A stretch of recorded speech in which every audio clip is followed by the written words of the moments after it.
Welcome to a brand new series, Frame Your Game in Paradise. I'm very excited to announce our first guest of our brand new series, Levi Guerra from Artrageous Advertising. Both Levi and I are very excited to talk some golf today.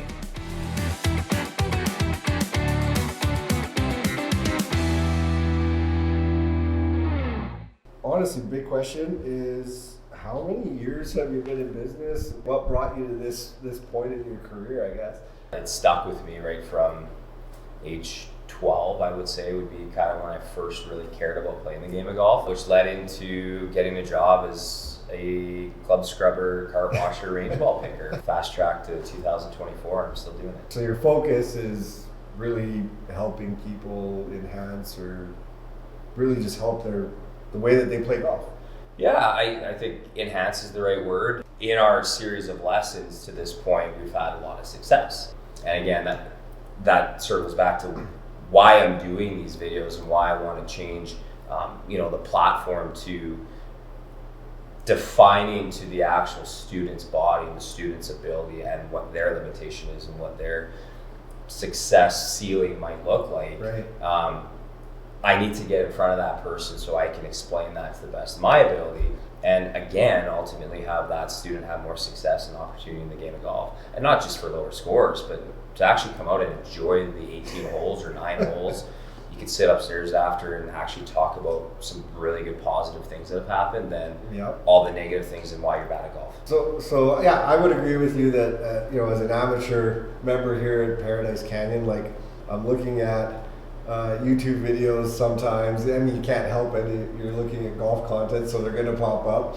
Yep. And you see some of these pieces of advice that even you try and come to the driving range and attempt to replicate, and obviously it doesn't work for you. What is the value of working with you to get golf lessons then? It's not reinventing the golf swing. It's defining it specifically for that golfer. It's easy to see on YouTube that their hips are turning, their feet are off the ground, their swing's faster, and they're all over the place, right? But they don't know how to define what parts are moving first, last, where the flexibility is coming from, where the thought process is coming from. It's not just one size, one shoe, cookie cutter. Right. Each person has their own limitations. So my value is to pick that out of that person. Yep. Then give myself a moment of some assessment time to say, okay, how do I want to do this now with the student?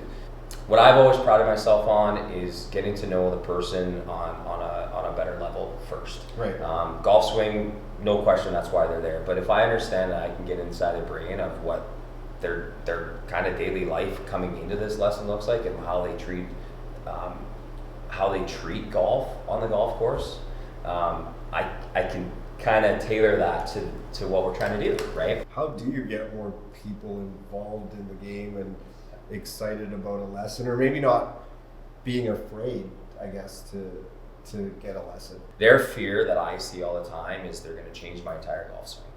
Ooh. My whole entire golf swing is going to get blown up. I heard the old stereotypes, the cliches. My swing isn't going to work now for the next 3 months. I'm going to play bad golf on the golf course. It's going to take a year process to make these changes. And I don't want to go through that, so I'm not going to take a golf lesson. That is a fear that I have to get out of them right away and say, okay, let's go hang out on the range. Let's go grab a coffee, right? Let's grab a coffee. How many milk? How many sugars? Let's go hang out for half an hour at the range. Go hit some balls in front of me. Let's see who you are first. Right. Because I'm not charging them right away.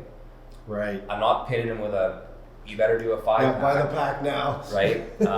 Let's go talk about this. Come sit in my office. I would love the day for people to be more open earlier to getting golf lessons than wrapping their brain around it and trying all these things on the internet. That again is going to bring you to the same spot of confusion. I'm actually kind of curious. How do you get more people just interested and involved in the game of golf, like from your standpoint? It's things like this, right? It's information. It's good information. You're hoping that you're putting out good information to make it attractive for someone to be like, hey, okay, I'm a regular Joe. That guy's a regular Joe too, and look what he's done. Okay, maybe I can learn a couple things from that, and you get your toes wet. Yeah. And it is things like going to the range on a member Saturday and just schmoozing. Hey, That's not a very good shot over there. What were you trying to hit there just now? Were you trying to cut that? Were you trying to draw that? He's like, I don't know where my golf swing is. Well, come see me one day. You know, come have a coffee in my office. Right. You know, it goes back to literally having that coffee in your office, because now it's not. We're going straight into a golf lesson. We're having a conversation. We're being real humans. We're talking. Yeah. If I get that opportunity, it's a signed, sealed, delivered program. Let's run with it. Let's go. Yeah. And let's see where we get you. Yeah. You know, and we'll reevaluate at the end of however many lessons we decide that the program needs to be. And then I want your honest answer. Do you feel like you're improving? It's yes or no. If it's no, okay, we need to figure out what's going on. If it's yes, great. Now what's the next level? Yeah. Right. Before we jump to level 5, we need 1, 2, 3, 4. Yeah. What's your vision for Frame Your Game, and what do you see for goals for 2024? Like, where are you taking the direction of Frame Your Game to this year? What I want to do with Frame Your Game in Paradise is show the general population real situations. It's easy to say step 1, 2, 3, this is what you'll do, and you'll hit this golf ball up in the air. Well, it doesn't work for everybody. Yeah. Okay? That's all great. Yes, that's the static, what should happen to hit a golf ball. But again, if I get that chance in front of that person, my personality, their personality can drive, and we can have some fun with this as we're doing it. Right? It's not so classroom orientated behind a desk, looking at the chalkboard writing notes. It's engageable and it's fun.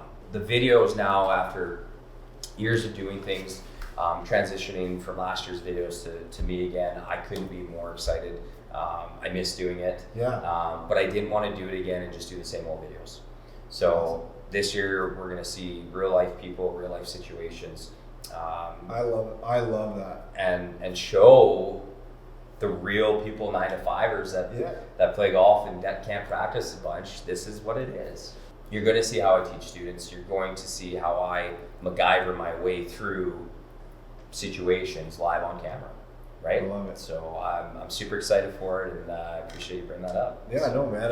I guess all I can say is I'm excited to see your vision come to life, and to stay tuned to this upcoming Frame Your Game season and see what it's all about. So yeah, Appreciate that. I definitely want people to tune in and check it out, because it sounds like it's going to be a blast. Yeah, I look forward to it. We'll get you on a video. Don't worry. Well, that's awesome, yeah. I appreciate you. Yeah, thanks, Levi. Appreciate it.